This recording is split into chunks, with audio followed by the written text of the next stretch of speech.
The days bled into nights, and Elena found herself in a rhythm she had never imagined. Adrian was everywhere. In her war room, bent over maps with that sharp intensity that made everyone else fall silent. On the streets, stepping out of black cars with his men at his back, as if the city itself bowed to his arrival. Even in her head, when she closed her eyes at night, his voice threaded through her thoughts like smoke she couldn't dispel. It was infuriating. She had built her reputation on being untouchable. A woman who could slit throats without flinching, who could stand in rooms full of men twice her size and make them bow with a single look. But Adrian Moretti didn't bow. He challenged, he provoked. He met her blade with his own and seemed to relish every clash. And worse, he was patient. He let silence do the work of 1,000 daggers. He let his gaze linger on her too long, heavy enough that her skin prickled under it. He let his smirk hover just at the edge of her composure, as though daring her to break first. One night, in a safe house outside Naples, the tension broke. They had been reviewing intelligence, her voice sharp with frustration, his calm like oil poured over flame.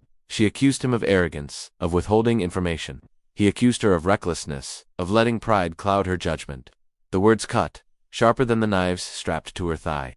But then something shifted. She rose from her chair, pacing, her leather jacket hanging loose over her silk camisole. He watched her, leaning back in that infuriatingly relaxed way, arms folded, eyes dark. She could feel his gaze like heat against her skin, burning everywhere it landed. "You think you know me?" she spat, spinning toward him. "You think because you've seen me bleed alongside you that you understand who I am?" Adrian's mouth curved, slow, deliberate, as if savoring her fury. "No, Romano, I don't think. I know." The room went still. The words were soft, but they cracked through her defenses like a gunshot. She hated how her body responded, how her breath caught, how her pulse hammered in her throat. He stood then, closing the distance with unhurried steps that felt more dangerous than a charge. He didn't touch her. He didn't need to. His presence was enough, towering over her but not suffocating, daring her to hold her ground. His voice was low when it came, threaded with something darker than mockery. "I know the fire in your veins, because it's the same that runs in mine. I know the way you fight because I fight the same way. And I know," he leaned just close enough that she felt the ghost of his breath on her lips, "that you want this as much as I do." Elena's throat tightened. Her hand itched toward her dagger, but she didn't reach for it. Not because she couldn't, but because she didn't want to, and that was what terrified her most. Her silence was answer enough. Adrian's gaze dropped to her mouth, lingered, then dragged back up to her eyes. For one suspended moment, the entire world tilted.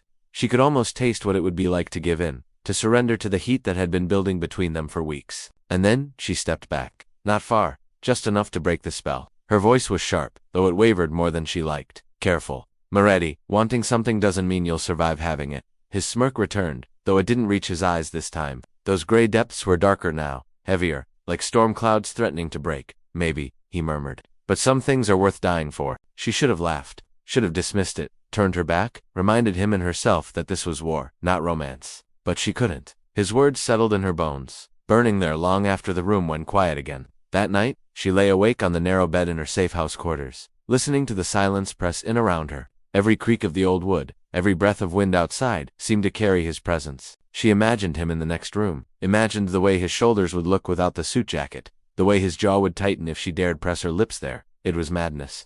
She hated him, she wanted him. Both truths lived side by side, tearing her apart, and she didn't know which one would destroy her first. The following weeks only sharpened the blade between them. They moved as allies now, coordinating strikes against the faceless enemy, pulling strings in the shadows. Each battle they survived together forged something neither wanted to name. Trust, maybe, or something more dangerous. They were inseparable in the field, her knife flashing, his bullets finding their mark with terrifying precision. She saved his life once, dragging him behind cover as a sniper's bullet cracked past his head. He saved hers twice, once pulling her out of a burning car, another time snapping a man's neck just as he lunged for her. But it wasn't just blood that bound them. It was the way he looked at her when the chaos subsided, the way his hand lingered too long on her arm when he handed her a weapon, the way their arguments always ended with silence, so thick it could shatter into something else entirely. One night, after a narrow escape in Milan, it finally did. They were alone, adrenaline still pounding in their veins. Her shirt was torn at the shoulder, blood seeping from a shallow cut. He reached for her, hands steady, eyes dark with something more than concern. She wanted to push him away, to remind him she didn't need his help, but the heat of his fingers brushing her skin stole the words from her mouth. "Hold still," he murmured, dabbing at the wound with a rag. His touch was careful, reverent in a way that felt foreign to her. She had been touched by men before roughly, greedily, with hunger that had nothing to do with her. But this was different. His hands were steady, but his eyes betrayed him. He restrained himself. But the desire was raw, naked in his gaze. And God help her, she wanted to. When he finished, He didn't move away. Their faces were inches apart, his breath hot against her lips. The silence roared. Her heart beat so loud she thought he could hear it. His hand hovered near her jaw, not touching, just close enough to make her ache. "Say it," he whispered, voice rough with restraint. Elena's lips parted. She should have told him to go to hell. Should have reminded him of the blood between their families, the impossibility of whatever this was. But what spilled from her throat instead was softer, more dangerous. "I hate you." His smirk returned, but it was softer this time, almost tender. "Then hate me closer." And before she could think, before she could stop herself, she did. Her mouth crashed against his, hot and furious, all fire and teeth. His hand caught her jaw, pulling her closer, his body pressing into hers with a hunger that had been building for too long. The kiss was a battle, violent and desperate, neither surrendering, both devouring. When they finally broke apart, breathing ragged, she knew there was no going back. They were still enemies, they were still dangerous. But now they were something else, something that would burn them alive if they weren't careful. And neither of them cared.